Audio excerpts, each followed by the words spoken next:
this pretty girl who was there volunteering, and I thought she was insanely pretty before I met her. I didn't actually meet her, I just saw her, noticed her. I finished community college, got my degree in criminal justice.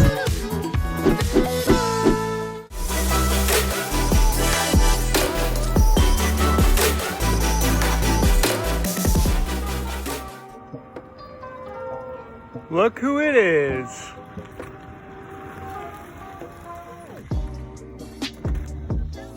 Good old Pastor Steve and Jess, babe. The future McKinley's right Oh here. yeah. Coffee. Check. Masks. No, it's all about the Check. hot chocolate. Gloves. Oh, Stone got the hot chocolate. Jess with the water. What's up, guys? HSM, JHM, whoever's watching M. We're in right now the back of Miss Jessica Soto, future McKinley's car right there. With Pastor Stone with the naked face. They are driving us to the airport because Jordan and I are going to Alabama for my sister's wedding this week. Yeah. Quarantine travel. We should probably have our masks on, should we? It's okay. It's all right. We're facing other directions, so. A few inches. But we have asked you guys, what do you want to know from us and from this power couple in the front seat? Y'all have given us your questions. The internet has spoken. I haven't seen these questions. Actually, I've seen one of them, and I don't know how to answer it, honestly. So these are going to be, we're going to be, you know, guys, did I tell y'all these questions ahead of time? No, No, you did not. there was one, but that's The same wasn't one even that for I us. it heard. wasn't for us. So Jordan is going to be the host. She is the Steve Harvey of the car drive. Oh yeah, better than Steve. Better than Steve, I agree. Not this Steve. Well, you're better than that Steve too, because I'm digging myself in a hole. I love you, Steve. Oh, yeah. She's gonna be the question asker. If you're cool with that. Yeah. Am I the question answerer? We're all gonna answer the questions, unless it's like specific to one of us or the two of us or something. I don't know. Here we go. Question number 1 for Sawyer. Which do you miss more, Milo's or Alabama football? Yeah, this is the one that I heard already. I don't know how to answer this because it's brutal. I think about them both equally. I think I talk more about Alabama football because, so if y'all don't know Milo's, I'm holding this little coffee stir. I need to put that down. Milo's is my favorite restaurant back home. It is a burger place, and it is unlike anything that California has, and it is better than anything California. Get out of here, Stove. If y'all couldn't hear Stove goes kind of like Applebee's, right? But I think I talk about Bama football more because people just can't relate to either. But I think Alabama football is the one that people want to hear more about. Milo's, no one really cares about. So I think Alabama football. Sorry. Question numero dos, number 2 for my linguists. Most embarrassing date story. Ooh, we'll start with you guys That's up here. funny. Okay. Oh, Most embarrassing okay. story, yeah. We just actually, okay, I'm really bad at this. We just talked about it Yeah. in our video the other day. And the most embarrassing thing that happened, I'm not going to show my What's face. mine embarrassing? Okay, so our Alright. our first date, we went out to LA and we went out to get Pete's hot dogs, and we parked in this like neighborhood, and Steve was like, Jess, I don't know if you can park there, and I said, No, I said confidently, you can't park there. and I said, Because there was a sign. well, actually, I thought It I said was, no parking. I was like, But you never know. yeah, and I was like, I don't think Steve knows. Like, Steve's not from. It says no California. parking, people. Steve, you're from New York. Yes, You don't know. Steve's from New York. He doesn't know. So I parked there, and then we ate. We took some cool pictures by this like dinosaur mural, and then I came back and I had to get on my car, and I was like, dang it, I'm embarrassed. Like Steve was right. So that was my most. So what'd you learn from that? Steve's sometimes. All right, cool. Sometimes we'll take that. Okay, most embarrassing date story. That's a good one. For us, what's our most embarrassing date story? I think when I tried to make the date. Remember Yeah. when I completely forgot about that. we went to. Did you pick me up at Woodridge? I don't know. Yes, and then you went over to that fancy grocery store thing. Where you Trader got, Joe's. yeah, that one. Trader Joe's. Yeah, we went to Trader Joe's and I bought like a bunch of food because I was like, oh, let's have a picnic at the beach. So we drive down and we're trying to go to Newport and there was no spots. And we like drove around for an hour and At we went least. to Huntington At least, yeah. and there was no spots either. Like the parking was just not working. Like you couldn't go in. So then we went to Laguna. So these are 3 different beaches that we tried to go to. Could not go on because it's illegal to go on the beach past, at this time it was 8:39 p.m. So we end up going to like a house up in the mountains. She was like, and you let's couldn't go. find anything Her because thing it was like, cloudy. yeah, her thing was like, let's go somewhere at least where we can have a good view, because she wanted to have a picnic. And it was like 9 p.m. at this point. I'm starving, but I'm all for it. I'm like, this is great. I love driving around. That's And something there about was, me. I got sushi. So Oh yeah, there's sushi sitting in the back of the car. So we tried to drive up in the hills up above Laguna to try to find some place where we can see like the moon or something like that. And it's just straight Cloudy. cloud. Like there's like, we're in a cloud and there's nothing. So we tried to drive back down and go to another beach. And then we get there and it's also packed. Yeah, we ended up just driving So home she just 'cause I gave up. just She was like, upset. she was flustered. She was very like sad. Felt like she did bad. But honestly, it was great. We ate sushi, room temperature sushi in the car. It was gross. And she had like a little cheese board thing. I mean, it was great. I had fun. I thought it was a great date. So this one's for the guys. Who do you think was more nervous when popping the question? Ooh. Stove, how nervous were you? I'll hold the camera. Oh, okay, sweet. So I proposed in Africa, and we were in a Jeep Legendary. driving, and I kid you not, my leg was shaking the entire time. And I just was looking off into the distance, and Jess kept asking, "Are you okay?" And I just had to pretend like I was good. I just needed to use the bathroom. And so that's what I did. But I was so nervous. I would say I was probably more nervous than her. She could speak into it. Yeah, I didn't know it was going to happen. Yeah, it was bad, but it was good at the same time. Nice. So, yeah, I was really nervous. And on These angles are just... what do you want me to Hitting them angles. do? Stove looks good from any angle. Okay? What do you want me to do? That's what makes this video. This video is very. You're also yeah, exactly. We're fine. Stove also like. I remember talking to him about it like the week before they left, and he had it was like a zebra ring, right? Because you didn't want to lose the ring.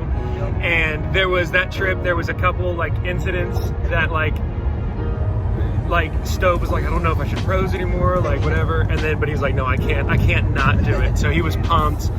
I remember seeing the pictures and I was crying and all that stuff. So yes. So I when I get in moments like that, I don't really get nervous, but my adrenaline starts pumping. I was very like excited. I was ready to make it happen. I was over prepared, which if you know me, I don't really prepare stuff. I just kind of wing it. This one, so the week before, a couple weeks before, I was researching like prettiest sunsets in California over a beach on a cliff, secluded. Like it was like, I was like such a detailed research, like whatever. And so I found this chapel in like not too far from here, like an hour and a half away from here. When you say, Joe? Long Beach. In Long Beach. And it was like this beautiful over the cliffs, like sunset, like beautiful, whatever. But they wouldn't let me, I was talking to them, they wouldn't let me go in on a Saturday or a Friday to propose. So they're okay, let's at least go to that area and hike and try to find somewhere like it. So the Friday before, a week before I proposed to her, I went by myself and I spent probably about 6 hours hiking around and trying to find a place, driving up and down the cliffs and all this stuff. I found the perfect spot. It was right at sunset. I was the only person on the beach. I was like, this is where I'm doing it. Nice. Joe just spilled a coffee. On my leg. Not on Jess's car for his floor. So then I had Destiny like plan this whole thing. All right, you're gonna take her and do all this stuff, and she's gonna think you're doing like studying and shopping, and you're gonna go to the beach. this address So upset I didn't go thrifting. at sunset. So Joe thought she was taking pictures, all this stuff. But the thing that I was most nervous about, what I'm getting at, is I was most nervous that Destiny wasn't going to be able to find it. I trusted Destiny, but it was a very kind of, right, it was like you kind of had to park in this one specific place and hike down this one trail and turn right here and turn left here. And so I was very nervous that she wasn't going to find it. So to answer the question, who was more nervous? Probably Steve. Would you say that, Steve? Would you say that, Steve? It was just for us two. Okay, he was super nervous. I was a little nervous. There we go. Okay, question number 4 is, our life group wants to know how everyone found their calling. Everyone found their calling. Okay. Joe, would you like to go first? Honestly, it was like super weird because I was going to school to be a teacher, and then I was interning under Pastor Noah for like administration at first. So I didn't know what I wanted to do, and then just randomly I was fasting, and I was just fasting for direction. And I remember this moment so vividly because I was putting mascara on, and I'm like, one of those like thoughts that you're almost as if that's not something that you would ever think about, and I hear so vividly in my ear is, you're gonna be a pastor. And I drop my mascara and I freak out because I'm like, I'm a girl, God, there's no way I'm gonna be a pastor right now. And then so I just went on, I was an intern for almost 3 years, so I went on a journey of just figuring out what that looked like, whether that was kids ministry. We went on a mission trip, so I thought I wanted to be a missionary.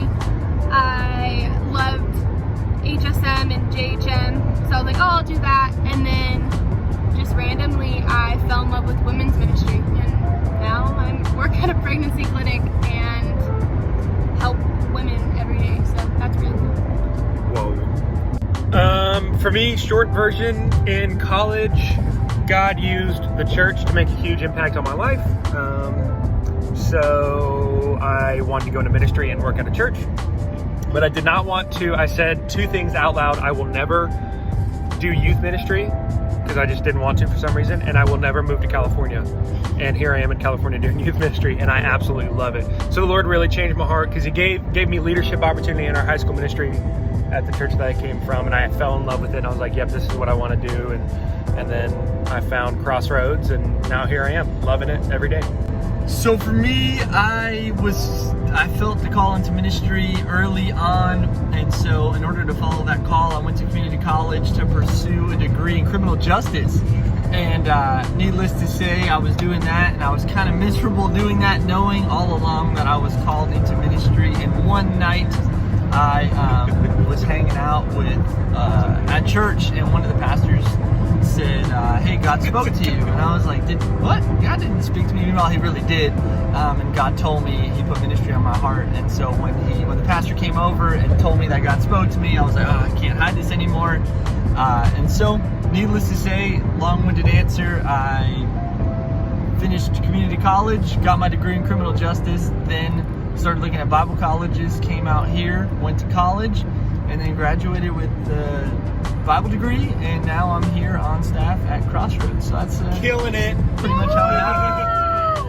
Awesome. Okay. How did you come to love Excel sheets?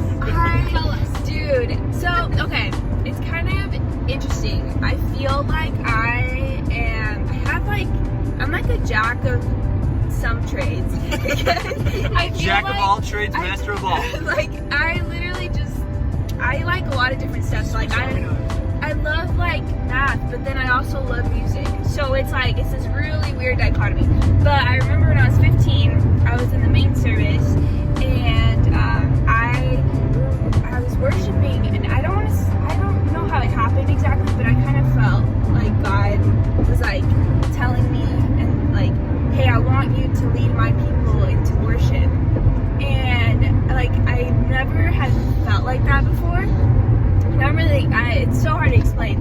And I remember that happened, I was 15, but I was like, I don't know if that was God or if that was me. So I was like, I'm just gonna, like, pray about it and see. And then 2 years later, I joined the worship apprenticeship team. So I went that way.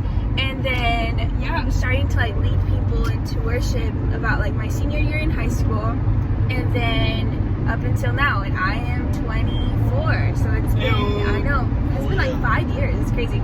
So yeah, I feel like to know your calling, a good place to start is just to see the gifts that God's given you, and to see like what do you like to do, like what are you gifted naturally, like really good at, and then praying about those gifts and seeing how God opens doors and like how He's leading you in your calling. So that's a really good question. I love that. That was a great question. All right, question number 5. Your first impression of each other.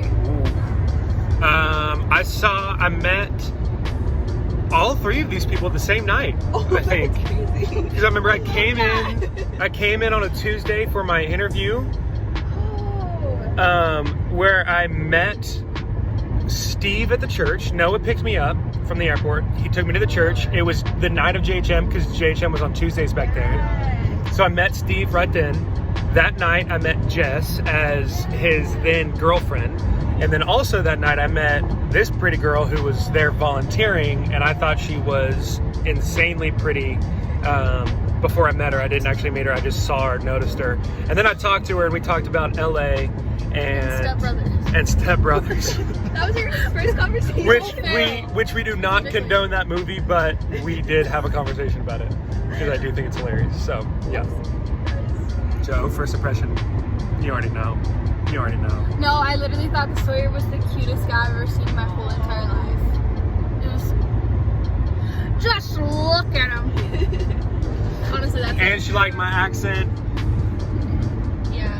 Roll Tide. That is cute. First impression of Jess, though. First impression. I actually thought she was like my sister.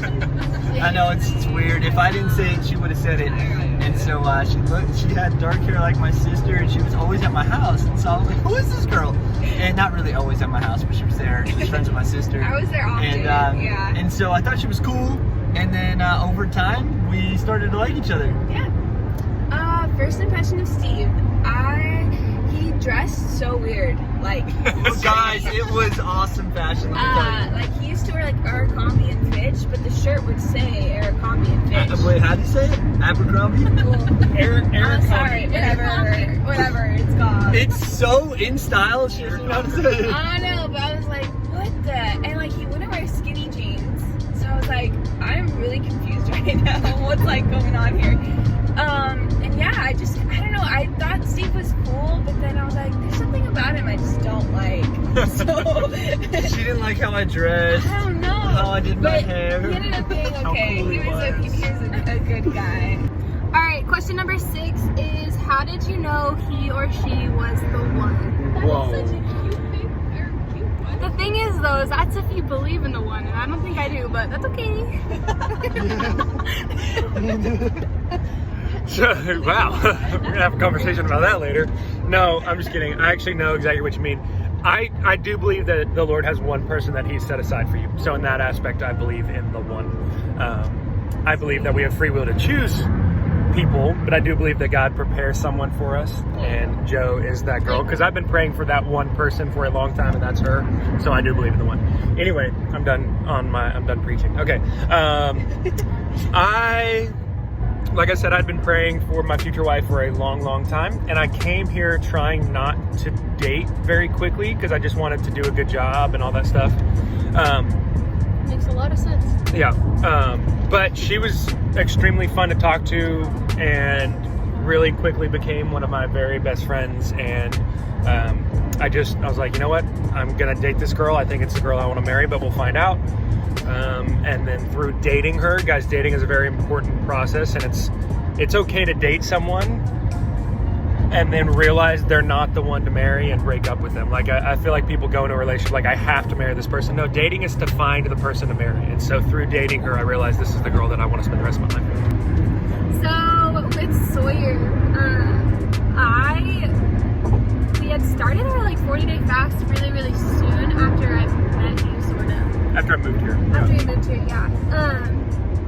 And I was fasting for someone who would stay, like a guy who was true to his word, and I was just praying for like a random guy. And I was like, what? It's just so weird. When I talk about it now, it's so lame that I did this, but it was the Lord. I literally started fasting for Sawyer, and I was like, God, like, if this is the guy that you have for me, like, please just open up opportunities. And I swear, every single time I would pray about Sawyer, like, he would just show up randomly. I remember specifically one story was after a Kenya meeting, and I was like, God, I haven't seen Sawyer today. Please, Lord, let me see him. And I'm walking, it was like 2 hours after church had ended, and I'm walking down the steps, and I had parked somewhere that I hadn't parked, that I don't normally park at, and I see this red truck, and I'm like, no way. And we talked for like an hour that day. That was the longest we've ever talked. What day was that? I don't remember. I journal every. When did we talk? What, did I like pull over and we talked? We talked about how you were gonna make me steak and I was gonna make you lunch. Oh yeah, that's right. One time, Steve and I were driving down Ontario. They weren't dating yet. And all I see is a red truck and a pretty little brunette. And I realized that's Jordan. And it was after our Kenya meeting. So I'm wondering if that was the same day. That has to be the day. Because you're like in the middle of the main parking lot. I was like, this is amazing. I was macking. This is amazing. I was macking. Okay, that's awesome. That's Macking means flirting. She would like not I cut off the video for, where I'm from, macking means flirting. So apparently here it means making out. I thought that's So I knew Jessica was the one after we dated for a while. We were friends for a while, then we started dating. And Jessica's just that type of person that you need. She's really, really cool, and she just makes me a better person in every single area of life. And Steve before Jess, and Steve now is way different. Yes. And Jessica's awesome, and so I knew that this was the girl I wanted to spend the rest of my life with, and thankful for her. She's awesome, and so that is probably not the best answer in knowing if she's the one, but for me, I knew she was the one after a lot of praying. Jessica was my first girlfriend, and so I didn't want to date anyone unless it was going to be my wife, and so she's my first girlfriend, and so yeah. Steve was not my first boyfriend. Sorry, I said oh to the bump, not to sorry. But so when I was starting to like Steve, I just gotten off of like a really bad toxic relationship. So I was like praying, and I was starting to develop feelings for Steve, but I was like, I just don't want to go through the whole thing of like the emotions and like all this getting my hopes up. If like I don't know if like Steve and I would end up together. So then I got to know him as a person, and I remember praying, and I was like, all right, God, like if this is like somebody that you truly want for me, I need to see the road. Then I pray that you can just open doors, that you just make it happen so naturally, and like I wouldn't be like anxious or like having to like put puzzle pieces together. And then I remember it was like one day I was just reading through like my non-negotiables that I had made when I was like 18 or something, and like I realized like Steve like matched everything that I had been praying for since I was in high school. Heyo. And Even my style and how I dress. Even the style. Hair colors. No. Okay, I was pretty stupid and vain, and I was like, God, I pray that my husband has green eyes. Why? I don't know. I could not explain to you why I wanted those that. pearly green. Steve has like some green in his eye, and I was like, It depends on the shirt that I wear. That's like a cute little detail. But yeah, so I think Steve's personality just matched with everything I was praying for. So I was like, okay, I know this is the man I'm gonna marry. And I forgot to say, after I was done fasting, that week, the week after our fast ended, Sawyer told me that he liked me, and then a week and a half later, I became his girlfriend. So it was like crazy that I was fasting for him, and then it came true. Little fun story. Guys have principles already made that you live by, because you'll find a girl who you like so much that will want to make you break those principles, but if you've already said them, you won't break them. I had a principle of I'm not going to ask her to be my girlfriend until I talk to her dad, and I'm not going to kiss her until I ask her to be my girlfriend. I wanted to do both before I had the opportunity. I wanted to kiss her before I asked her to be my girlfriend, and I wanted to ask her to be my girlfriend before I talked to her dad. But I waited, and it was worth it, and it was really cool. It was fun. Yes, talk to their dad for sure. Yeah, it's worth it, right, Stove? Oh yeah. It's worth it. All right, this has been, what are we calling this? Car ride questions. Get to know your Oh yeah. us. I don't know. And Getting to know this ya. has been fun time with I don't know. That's this has been great. Pastor Stove.